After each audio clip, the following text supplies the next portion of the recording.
안녕하세요, 공시탈출입니다. 제가 오늘 세 가지 수험생 유형을 한번 가져와 봤습니다. 시험장에서 합격할 가능성이 굉장히 높은 학생들의 유형은 뭘까요? 첫 번째 유형이 나 이번에 무조건 합격이다 라고 생각하는 수험생. 두 번째 유형이 불안한데 실수하면 어떻게 하지 하면서 내가 또 모르는 문제가 나오면 어떻게 하지 하면서 불안해만 하는 수험생. 세 번째 유형은 불안하긴 한데 나보다 준비를 잘하는 사람은 없을 거야 라고 생각을 하는 수험생. 자, 정답이 3번인 건 눈치를 채셨죠? 첫 번째 유형처럼 생각하는 사람들은 없다고 보면 됩니다. 합격을 하는 사람들이라고 시험 직전에 자신감이 충만하고 그러지 않거든요. 왜냐하면 아는 게 많을수록 부족함이 느껴져요. 뭘 모르는 사람들이 자신감이 넘치다가 시험장에서 뒤통수를 맞는 거거든요.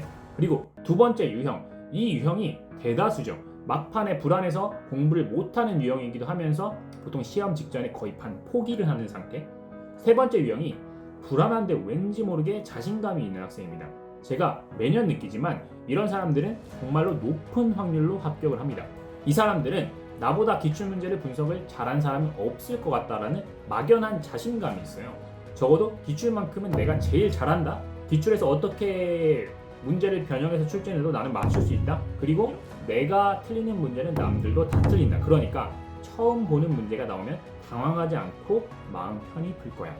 이 정도의 마음을 먹을 수 있는 정도의 자신감과 마인드라면 저는 이 수험생들을 거의 무적이라고 봅니다. 실력은 말할 것도 없고 시험장에서 웬만해서는 멘탈이 흔들리지 않거든요. 근데 이런 생각을 할 수 있는 사람은 극소수입니다. 만약에 지금 여러분들이 이 정도의 자신감이 없다면 지금부터 총 4가지를 말씀드릴 텐데 들으시고 정신무장을 반드시 하시고 시험장에 들어가시길 바랍니다.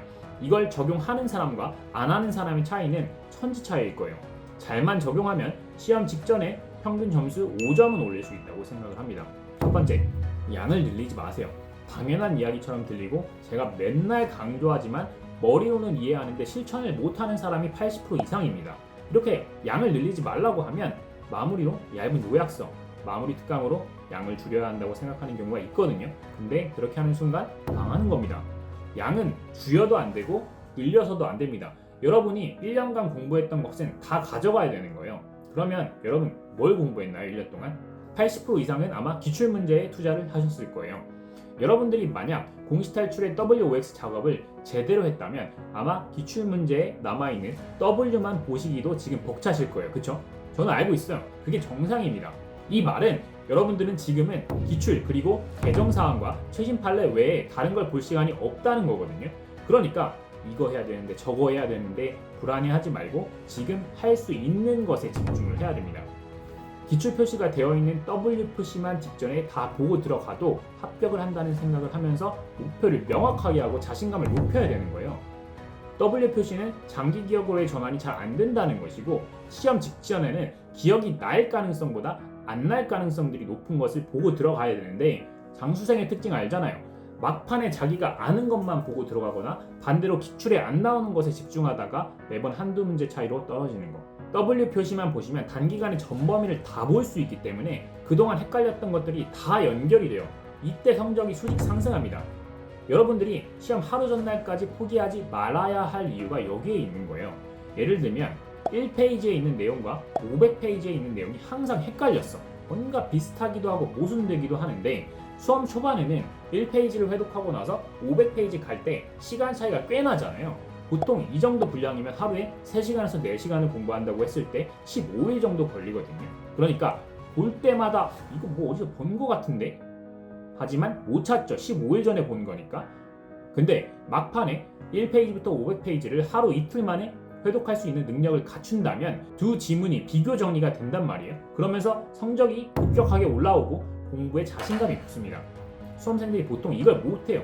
왜냐하면 기출 작업을 꾸준히 안 해놨거든. 그러면 한 번에 그 많은 페이지를 단기간에 몰아쳐서 볼 능력이 없죠. 그리고 무슨 생각을 하냐면 모의고사를 꺼내요. 풀어, 틀려, 약점 파악해. 그리고 약점 파트만 찾아서 그 부분만 공부를 하겠다고 마음을 먹습니다. 이 방법은 초시나 단기 합격에는 어울리지 않아요. 2년 이상 공부한 사람들이 이렇게 하는 건 괜찮습니다. 그나마 기출이 많이 체화가 되어 있을 확률이 높거든요. 반드시 기억해야 되는 건 막판에 전범위를 훑지 않으면 구멍이 분명히 생긴다는 거예요. 진짜 기억해야 돼요.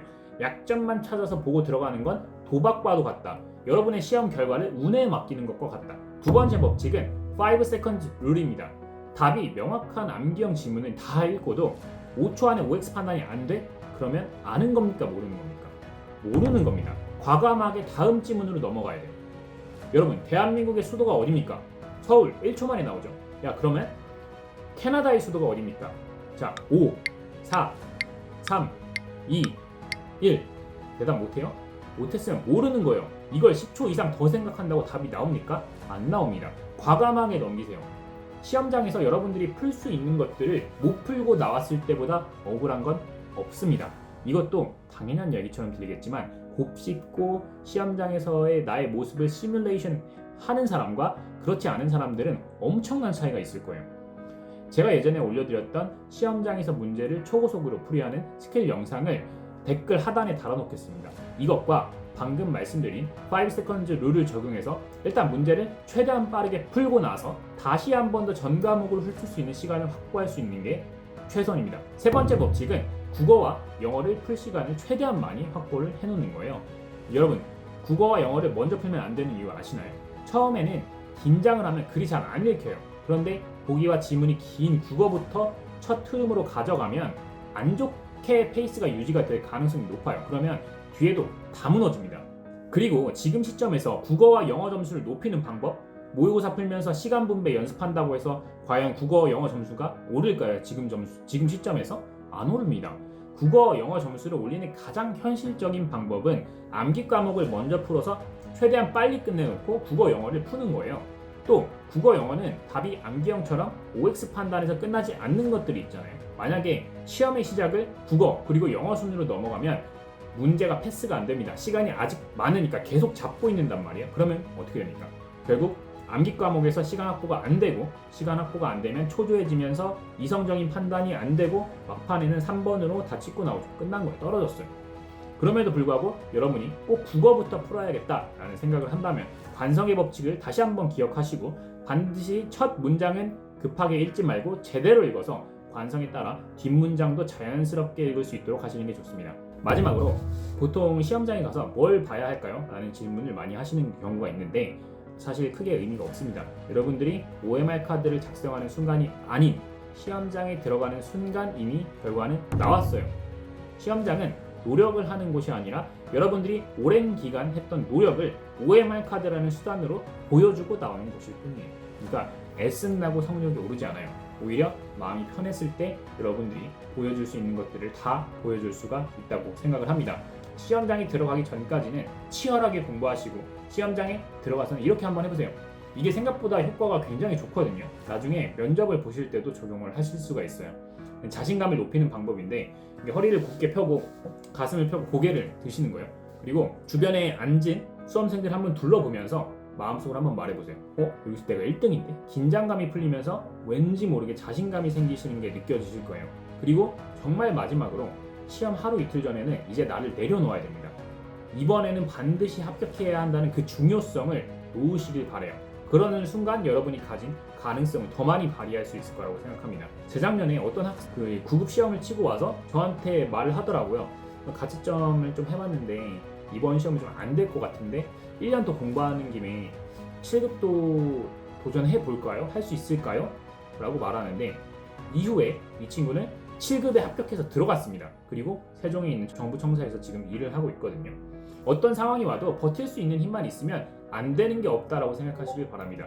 그러면 무겁게 느껴졌던 일들이 가벼워지고 마음이 편해지면서 여러분들의 능력을 다 보여줄 수 있을 거예요. 오늘은 여기까지.